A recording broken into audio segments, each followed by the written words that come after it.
হাসির রাজা, জ্ঞানের রাজা, রসিক রাজা।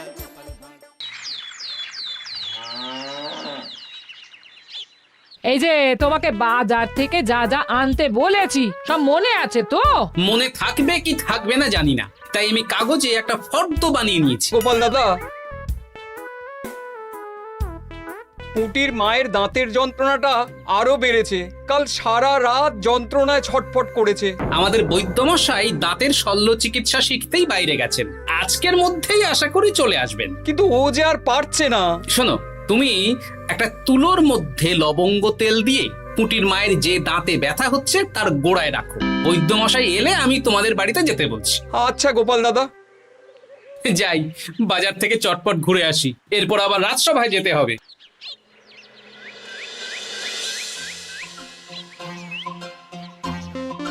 উফ, কি গরম রে বাবা, ছাতা নিয়ে বেরোলে ভালো হতো। এই তো সামনে আখের রস বিক্রি হচ্ছে, একটু আখের রস খাই, শরীরটা বেশ চাঙ্গা লাগবে। ভাই, আখের রস কত করে দিচ্ছ? 1 ভাঁড় 10 আনা গোপাল দাদা। দাও দেখি 1 ভাঁড়। আরে, এই যন্ত্রটা কিন্তু দারুণ। ওই আমাদের রাজ্যের বিজ্ঞানী মশাইয়ের অবদান।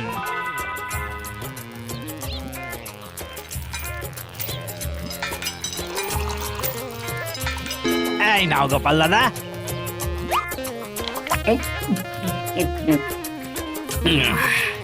আহ, শান্তি।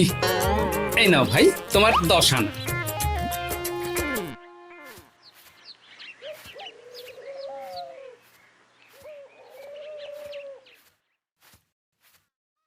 কি রাজবৈদ্য, এই ফিরছ নাকি?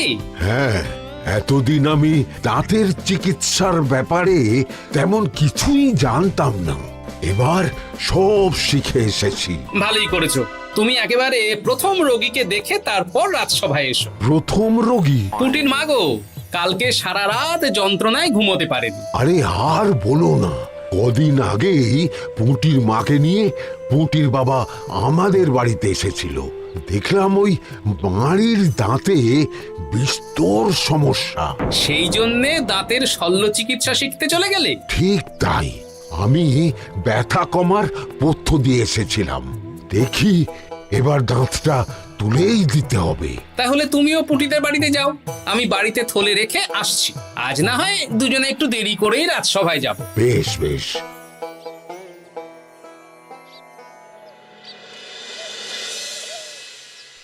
দেখুন মহারাজ, দেখুন আজকে রাজবৈদ্য আসেনি, আর ওদিকে গোপালও ডুব দিয়েছে। এই আনন্দে আমাদেরও ছুটি দিয়ে দিন মহারাজ। কি আনন্দে? এই গরমে বাড়ি বসে একটু আমপানার শরবত খাবো আর ঘুমবো। রাজ্যের সেনাপতি যদি বিশ্রামের কথা বলি, তাহলে আমার আর কিছুই বলার নেই।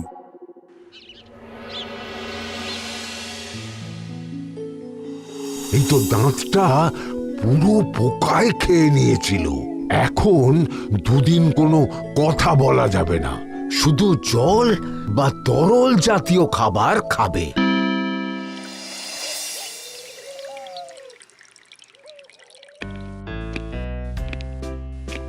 ওই তো গোপাল আর রাজবৈদ্য দুজনে একসাথে রাজসভায় ঢুকছে। রাজবৈদ্য মশাই ওনার জীবনের প্রথম শল্য চিকিৎসা করছিলেন, তাই আমিও দেখছিলাম। তা কি রাজবৈদ্য, সফল হয়েছ? হ্যাঁ মহারাজ, পুঁটির মায়ের একটা মাড়ির দাঁত পোকায় খেয়ে নিয়েছিল, সেটাই তুলে দিলাম। ভালোই হলো, আমাদের রাজ্যে কোনো দাঁত তোলার বৈদ্য বা চিকিৎসক ছিল না। এখন তুমি সাধারণ রোগ ব্যাধি নিরাময়ের সাথে সাথে দাঁতের চিকিৎসাও করবে।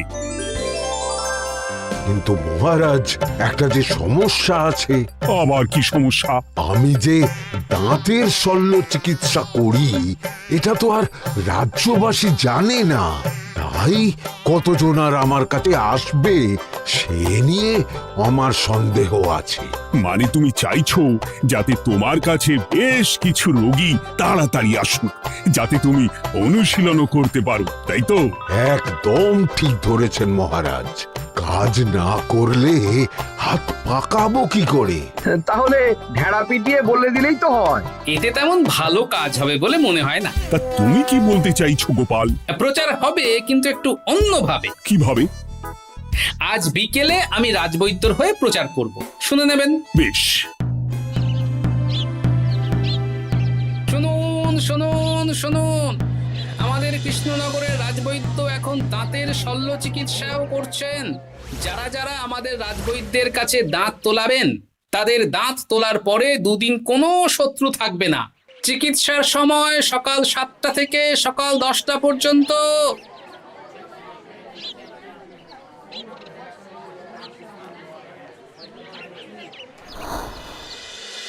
এসব তুমি কি উল্টো পাল্টা কথা বলছো গোপাল? উল্টো পাল্টা না, আপনি দেখুন না আপনার বাড়িতে লোকজন আসে কিনা। আর কেউ যদি জিজ্ঞাসা করে যে এই রকম প্রচারের কারণটা কি, তাহলে বলবেন রাজসভায় আমার সাথে কথা বলতে আমি বুঝিয়ে দেব। বেশ,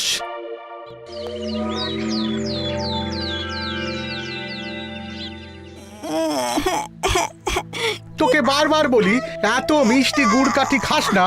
কি করব বাবা, কি ব্যথা!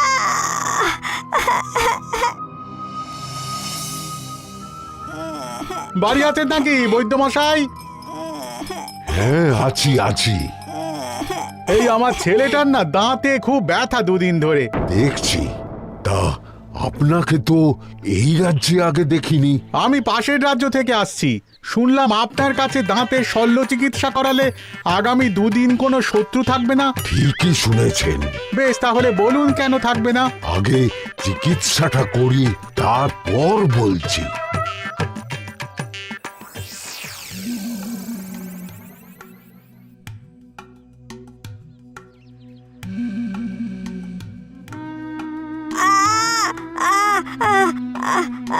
আর চিন্তা নেই, এখন দুদিন কোনো কথা বলা যাবে না। এবার তো বলুন আমার ছেলের আগামী দুদিন কোনো শত্রু থাকবে না কেন? আজকে রাজসভায় চলে আসুন, ওখানে গোপাল এই প্রশ্নের উত্তরটা দিয়ে দেবেন। তা বৈদ্য, তোমার কাছে আজকে কেউ এসেছে? সকাল সকাল দাঁত তুলে এলাম মহারাজ। বাবা, একদিনের প্রচারই এই ব্যাপার? মহারাজ, মহারাজ, বাইরে কয়েকজন অপেক্ষা করছে, তারা গোপাল দাদার থেকে কিছু জানতে চায়। তাদের ভিতরে আসতে বলো।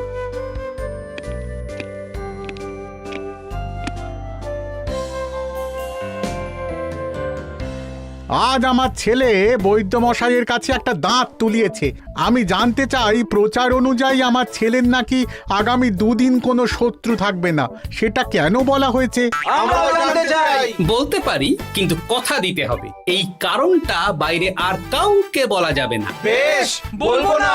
বাংলায় একটা প্রবাদ আছে, বোবার শত্রু নেই।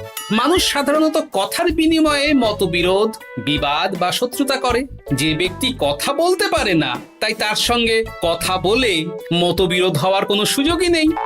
মানে যার যার দাঁত তোলা হবে, তারা তো আগামী দুদিন কথা বলতে পারবে না। আর কথা না বললে কোনো বিবাদ হওয়ার ব্যাপার নেই। আর বিবাদ না হলে কারো সাথে শত্রুতাও হবে না। কি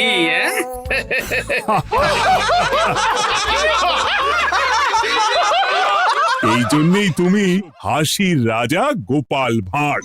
কে তোমার কথা শুনতে যাবে? একদিন না হয় প্রচারের চমকে এলো, এরপর কিভাবে আসবে শুনি? এরপর রাজবৈদ্যের সুনামেই লোকজন ছুটে ছুটে আসবে। বাহ বাহ বাহ, তোমার কত জ্ঞান! মহারাজ, এই কথা শুনে আমার মাথাতেও একটা বুদ্ধি এলো। অল্প পুঁজিতে শুধু প্রচারের জোরে এত রোজগার করব না, গোপাল হাঁ করে দেখবে। নিশ্চয়ই কোনো লোক ঠকানোর কথা ভাবছেন। মোটেই না। আচ্ছা, আগামী 3 দিন ব্যাপী মেলা হবে, সেখানেই তোমরা দুজনে তাহলে ব্যবসা করো। বেশ, করব। যে সবচেয়ে বেশি রোজগার করবে তাকে আমি 50 মোহর পুরস্কার দেব। রাজি। মেলার শেষে আমার প্রশংসায় পঞ্চমুখ হবেন সবাই, দেখে নেবেন।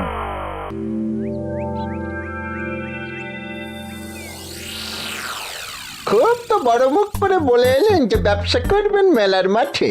তা আপনি কি ব্যবসা করবেন শুনি? ভাগ্য পরীক্ষার দোকান দেব। মানে? মানে আমি বিভিন্ন মেলায় দেখেছি যে একটা দোকানে নিচের দিকে হেলানো অবস্থায় একটা পাতলা কাঠের পাটাতন থাকে। সেই পাটাতনের উপরে 1 থেকে 6 অবধি সংখ্যা লেখা থাকে, তাই তো? হ্যাঁ, যারা মেলায় ভাগ্য পরীক্ষা করতে আসবে তাদের ফাঁপা লোহার 6টা বল দেয়া হবে।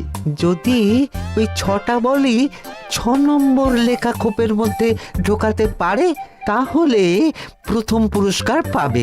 আমিও ওটারই দোকান দেব, কিন্তু শুধুমাত্র একটাই পুরস্কার থাকবে।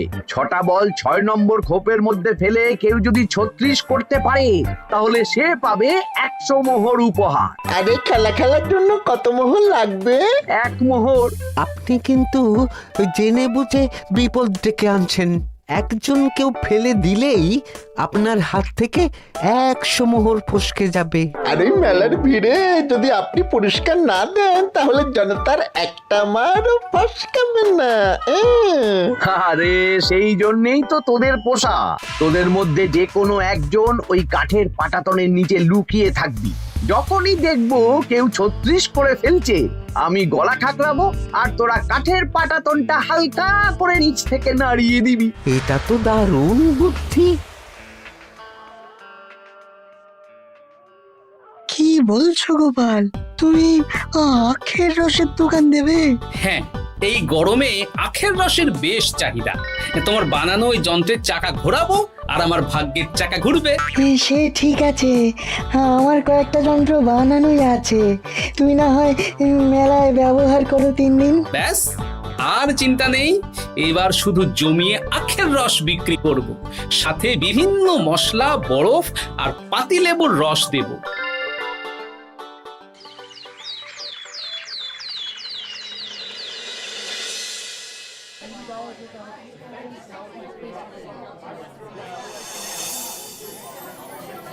এই দোকানের পানীয় খেয়ে মন হবে বশ। গোপাল ভাঁড় নিয়ে এসেছে ঠান্ডা আখের রস। আরে গোপাল দাদা, তুমি আখের রস বিক্রি করছো? ঠান্ডা আখের রস কত করে গো গোপাল দাদা?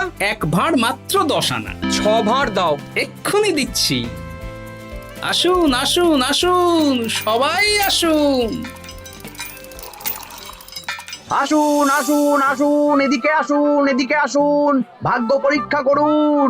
1 মোহরে 100 মোহর।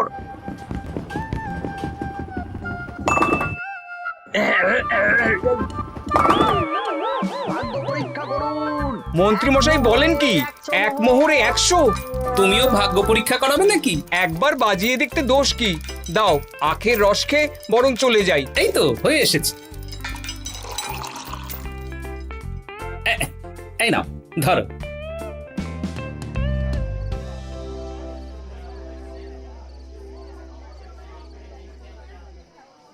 কি মন্ত্রী, ব্যবসা কেমন চলছে?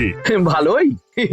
আপনি একবার ভাগ্য পরীক্ষা করে দেখবেন নাকি মহারাজ? না না না, আমি এসবে নেই। জানি আপনার কাছে 100 মোহর নস্যি, তবুও 1 মোহরের বিনিময়ে চেষ্টা করে দেখুন না। আচ্ছা, এত করে বলছো যখন, দেখি। 1 মোহরে 6টা বল। বাবা বাবা বাবা, দেখুন মহারাজ চেষ্টা করে।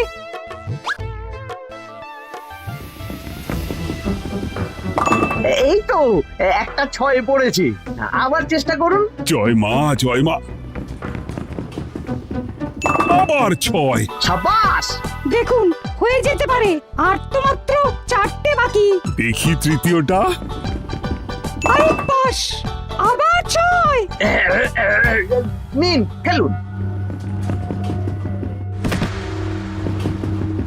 এই যা, হলো না। আরেকবার প্রথম থেকে চেষ্টা করবেন নাকি মহারাজ?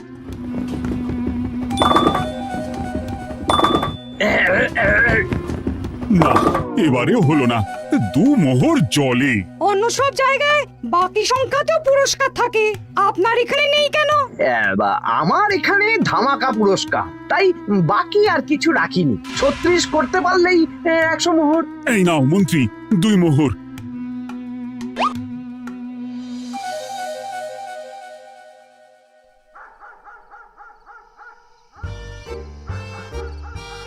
কি মন্ত্রী মশাই, আর তো মেলায় লোকজন নেই, বাড়ি যাবেন না? তুমি যাও না, আমি একটু পরে যাব। বেশ, আমি এগোলাম। গোপাল আর মন্ত্রী, তোমাদের কার কেমন রোজগার হয়েছে একদিনে? মহারাজ, কালকে আমার 7 মোহর 20 আনা রোজগার হয়েছে। আমার 70 মোহর। কিন্তু খরচ কিছুই হয়নি, কারণ কেউ 36 করতে পারেনি মহারাজ। বাহ বাহ বাহ, আমি তো বলেছিলাম আমি যখন ব্যবসা করব গোপাল আমার ধারে কাছে দাঁড়াতে পারবে না। বেশ, এখনো তো আজ আর কাল দুদিন মেলার বাকি আছে। দুদিনেও আমার 2 কানা করিও খরচ হবে না, শুধুই রোজগার। গোপাল যতই প্রচার করুক আর যতই ভালো আখের রস বানাক না কেন, আমার ব্যবসাকে টপকাতে পারবে না। ঠিক আছে, আজকে আমি একবার ভাগ্য পরীক্ষা করে দেখবো। আমার দোকানে সুস্বাগতম। নাও সেনাপতি, চেষ্টা করে দেখো। দিন বল। আমিও সেনাপতির খেল দেখতে এলাম। প্রথম বল, এই যে গড়িয়ে গড়িয়ে গড়িয়ে 6 নম্বর, সাব্বাস সেনাপতি। আবার 6, তৃতীয়, চতুর্থ, পঞ্চম, আরেকটা ফেলতে হবে। নাও সেনাপতি, ষষ্ঠ বল। এই যা, হলো না। এটা কি হলো? আবার চেষ্টা করো তো সেনাপতি। হ্যাঁ, 3টে হয়ে গেছে, এবার 4 নম্বর। এই যা, 4 নম্বরে চলে গেল। ধুর চাই। ব্যাপারটা কি? মন্ত্রী মশাই গলা খুসখুস করার পরের বলটাই পরপর 2 বার অন্য ঘরে পড়ল। নিশ্চয়ই কোনো রহস্য আছে। না, আজকে রাতে ব্যাপারটা দেখতে হবে। চলুন মন্ত্রী মশাই, পুরো মাঠ ফাঁকা, একা একা মশা মারবে নাকি? আমি পরে যাব, তুমি যাও তো। বেশ। ব্যাপারটা কি? আমাকে তো নজর রাখতে হচ্ছে। না, একটা গাছের পিছনে লুকিয়ে পড়ি, মন্ত্রী মশাই গেলে ওনার পিছু নেব। দেখুন মন্ত্রীমশাই, পরপর 2 দিন আমি পাটাতনের নিচে ছিলাম। আগামীকাল ঘরটাকে থাকতে বলুন। বেশ, তাই হবে। আর অত জোরে গলা ঠাঁকড়াবেন না, কেউ যদি সন্দেহ করে ব্যাপারটা বুঝে যায় মুশকিল হয়ে যাবে। আরে কেউ বুঝবে না, অনেক রাত হলো, চল চল চল চল চল। আচ্ছা, এই ব্যাপার। তাই ভাবি 2 দিন ধরে একটাও কেউ পারলো না কেন? কাল আমিও মজা দেখাবো।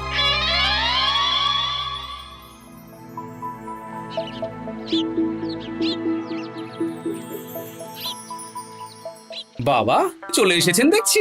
এত চাহিদা না আমার এই ভাগ্য পরীক্ষার, তাই আগে আগে চলে এসেছি। মন্ত্রীমশাই, আপনাকে মহারাজ এক্ষুনি ডাকছেন। এখন কেন? সে তো জানি না, চলুন।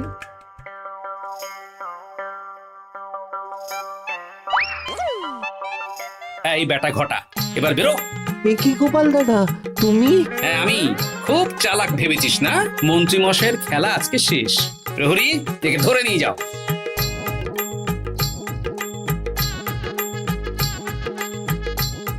বিজ্ঞানী, তুমি তোমার চুম্বক নিয়ে এসেছো তো? হ্যাঁ, এবার 6 নম্বরের নিচে একটা টান টান করে সমান রেখা টানতে হবে, আগা থেকে গোড়া অবধি।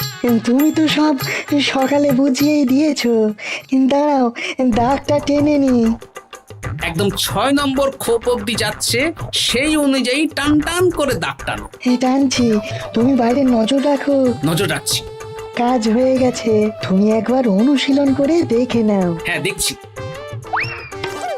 শুরু করো। শুরু করছি। একদম পাক্কা আছে। দূর, কেউ ডাকেনি, অকারণে সময় নষ্ট করলো। কতগুলো খদ্দের ফিরে গেছে কে জানে। কি হলো মন্ত্রী মশাই, এত রাগ কিসের? রাগ হবে না, ওরই বেটা আমার সাথে মজা করছিল। বেশ অনেকজন খদ্দের ফিরে গেল, আমার কত ক্ষতি হয়ে গেল। আমি খেলে আপনার ক্ষতিপূরণ দিতে পারি। তুমি খেলবে? হ্যাঁ, ভাগ্য পরীক্ষা করতে দোষ কোথায়? ওই তো বেশ কয়েকজন সভাসদেরা আসছেন, সবার সামনেই খেলবো। তাহলে শুরু করি। হ্যাঁ, শুরু করো। এই বল যা, 6 নম্বরে যা। আরে বাস, গোপালের ফেলাপল তো গড়ালো না, সোজা 6 নম্বরে চলে গেল। এই দেখুন, আবার যাবে। বলকে আমি বলবো, বল কথা শুনবে। এই বল যা তো, 6 নম্বরে যা। আবার 6, আবার 6, আবার 6। কি এটা কি হচ্ছে? যা বল, এটাও 6 নম্বরে যা। আবার 6, 100 মোহর। হ্যাঁ এটা কি করে হলো? দিন মন্ত্রী মশাই 100 মোহর দিন। ইয়ে না মানে মন্ত্রী দাও বলছি। আমি আবার খেলবো। 6 আবার 6। আবার 100 মোহর। আর নেই। এই ঘটা আর কি করছিসটা কি? ঘটা নেই মন্ত্রীমশাই, আমি আছি। আর আছে আমার চুম্বক।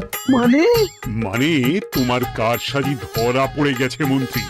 গোপাল আমাদের সব বলেছে। হ্যাঁ, আপনি যেমন ছলনা করে ভাগ্য পরীক্ষার ব্যবসা করছিলেন, তেমনি গোপালও ছলনা করে আপনার ব্যবসা উল্টে দিল।